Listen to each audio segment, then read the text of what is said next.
అందరికీ నమస్కారం. ఆండాళ్ వ్లాగ్స్కి స్వాగతం. నేను సత్యనారాయణ గన్నవరపు. ముందుగా అందరికీ విన్నపం, ఎప్పట్లాగే వీడియోని పూర్తిగా చూడండి. దయచేసి ఒక లైక్ చేయండి. నచ్చితే లైక్ చేయండి, నచ్చకపోతే నచ్చలేదని కామెంట్ చేయండి. నచ్చినా కామెంట్ చేయండి, షేర్ చేయండి. మీరు చేసే కామెంట్ వల్లనే నాకు ఒక ఉపకరిస్తుంది.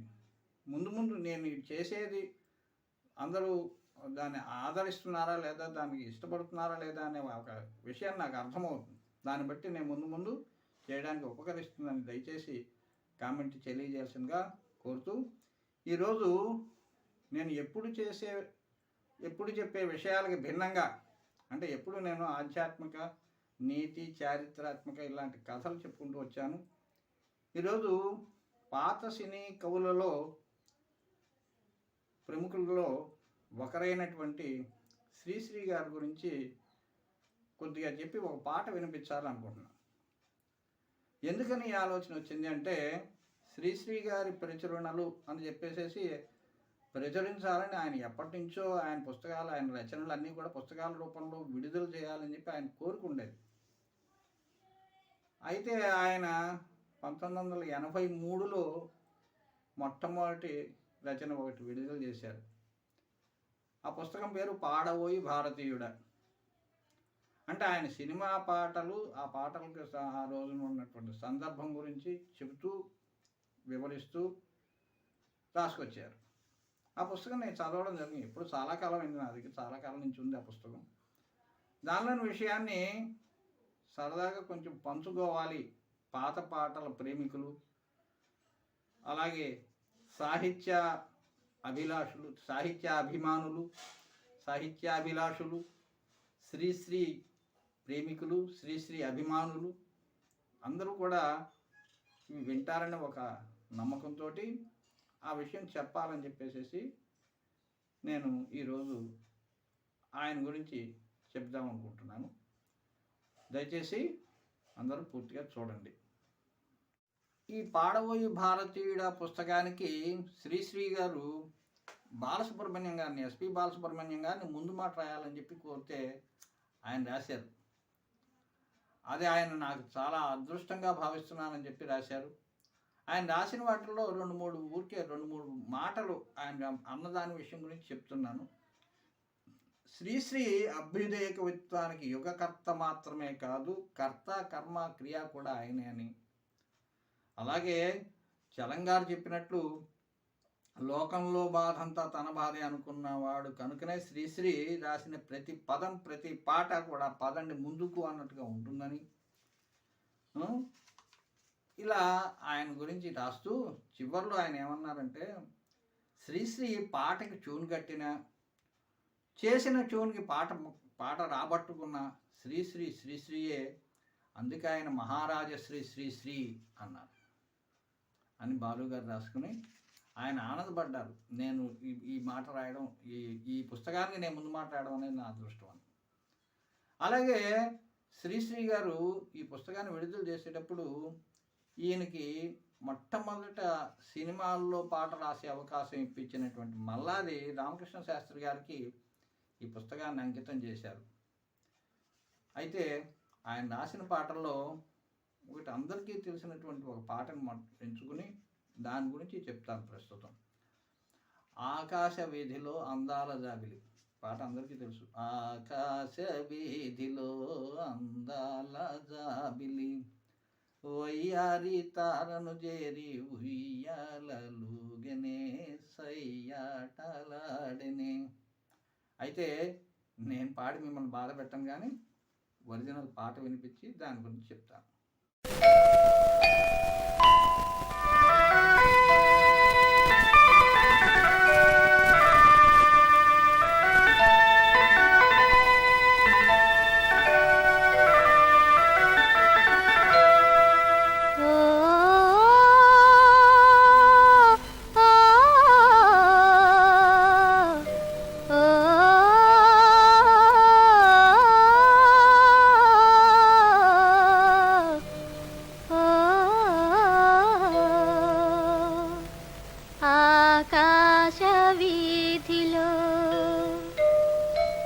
అందాల జాబిలి వయ్యారి తారను చేరి ఉయ్యాలలోగిని సయ్యాటలాడని ఆకాశ వీధిలో అందాల జాబిలి వయ్యారి తారను చేరి ఉయ్యాలలోగిని సయ్యాటలాడని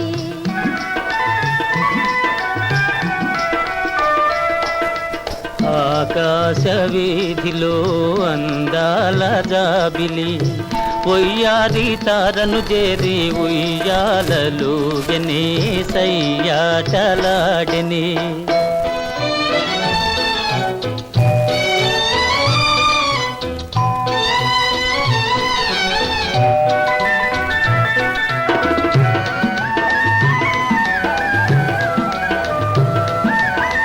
జలతారు మేలి మబ్బు పరదాలు నేసి తెరచాటు చేసి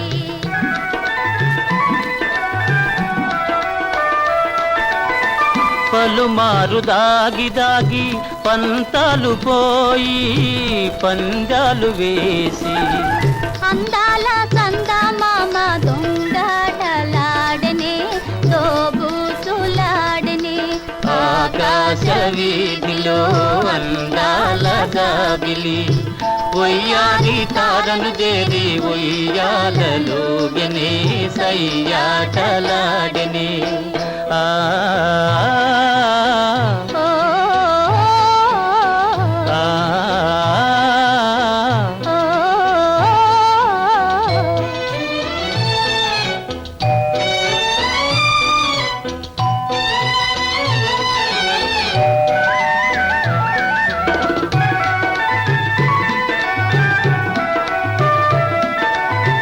జడివాన హోరుగాలి సుడిరేగిరాని జడి పిల్చబోని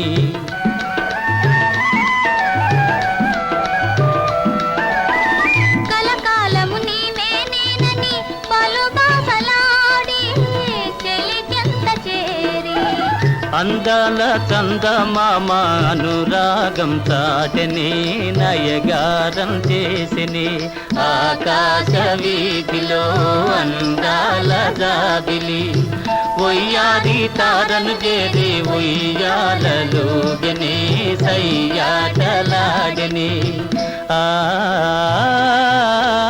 ఓ ఆ